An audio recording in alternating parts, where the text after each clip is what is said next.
Hello and welcome to Curiosity by CAHSS. I'm Dr. Juli Case and I'm an assistant professor of English and Humanities at UW-Green Bay. Like many of you, I've turned to games a lot in the pandemic, and I wanted to talk about some games that I think illustrate how digital games can help players negotiate difficult real-world situations, like our current pandemic. The first game I'll talk to you about is Sayonara Wild Hearts, which was designed by Simogo and published by Annapurna Interactive last year. The basic story in Sayonara Wild Hearts is that harmony has been stolen from the world, and the central heroine, who is struggling with her own broken heart, must restore it by racing through a variety of interesting landscapes, collecting hearts, and fighting cool villains. Depiction of women is one of my favorite things about this game. Almost all the characters are female. They're unique, non-sexualized, and frankly pretty badass. The game is even narrated by Queen Latifah. This is also a game about internal struggles, and as the heroine fights through each level, she also battles her own heartbreak. Sayonara Wild Hearts is a rhythm game, which means that you beat the levels by timing your actions to the music.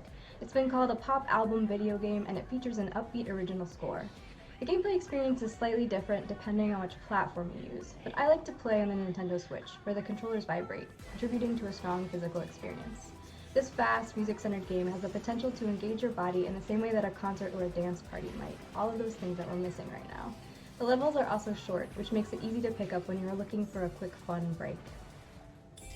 The next game I want to talk about is a game called Spiritfarer, which was released in August by Thunder Lotus Games. Spiritfarer has been called a cozy management game about dying, and you play as Stella, a young woman whose job is to ferry the spirits of the dead to the afterlife. Most of this game is about collecting and processing resources, like wood, ore, and cloth, using them to build structures on your boat, gardening and cooking food, and sailing around to help your spirit passengers on their journeys. It's a beautiful and relaxing game, and there are no time limits, no bosses to fight. You can spend an hour just fishing if you like. This game is designed to encourage players to develop empathy for the characters, as you feed your passengers, help them with their quests, and even hug them to cheer them up.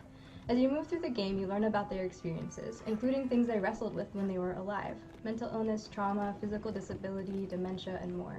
In the end, though, this is a game about grieving. Just when you're getting attached to the spirits on your boat, you have to say goodbye to them, and when they leave, they're gone for good. This game helps you to grieve and remember them. They leave behind structures on your boat, for instance, and each one becomes a constellation that you can look to in the sky. I'm interested in the ways that games can help us to sit with difficult emotions. Right now, a lot of us are grieving, whether that's for family members and friends we've lost, or for experiences we no longer have access to. The idea of playing a game about death and loss probably doesn't sound very appealing, but by engaging with these topics in an environment that is comforting and cozy, games like Spiritfarer have the potential to help us process difficult emotions in safe spaces, which can help us improve our emotional resilience and be better at dealing with these things out in the real world. The last game I'll talk about is World of Warcraft, which was released by Blizzard Entertainment in 2004 and is a hugely popular, massively multiplayer online role-playing game that you've probably heard about. Each expansion is a bit different, but the basic premise is that you are a character in a vast fantasy world filled with magic and monsters, and you must work with other players to tackle world-altering apocalyptic threats. There are a lot of different ways to play this game, and I'm just going to talk briefly about one of my favorites, which is raiding. Raids consist of several bosses that are so powerful that they can only be defeated in groups of anywhere from 10 to 30 players. On the screen, we're fighting a boss called Carapace of N'Zoth, and each one of the colored boxes on the left corresponds to a different player. In raids, each player has a different role. Some protect others from damage, some give melee or ranged attacks, and others heal. As I'm sure you can imagine, it's difficult to coordinate so many players, and these fights can be really challenging. It's not uncommon to spend hours trying and failing to beat a specific boss.